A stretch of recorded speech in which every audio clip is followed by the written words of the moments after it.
Машината разполага с два съда. Това е така наречения принцип на двата съда. Съда за мръсна вода и съда за чиста вода. Когато ползваме машината като прахосмокачка, какво трябва да направим? Освобождаваме тези два съда. Взимаме тази торба. Тук виждаме два отвора. Тук виждаме два чопа. Ето тези два чопа.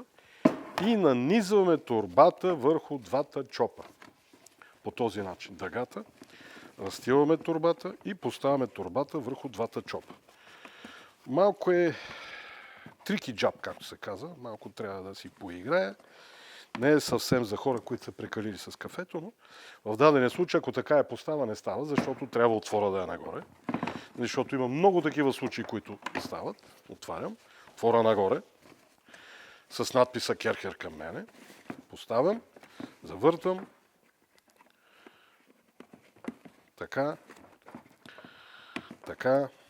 И по този начин, поставена торбата, аз съм готов за работа с машината в режим на най-обикновена мокро-сухо смокачка, в случая прахосмокачка, тъй като съм с труба.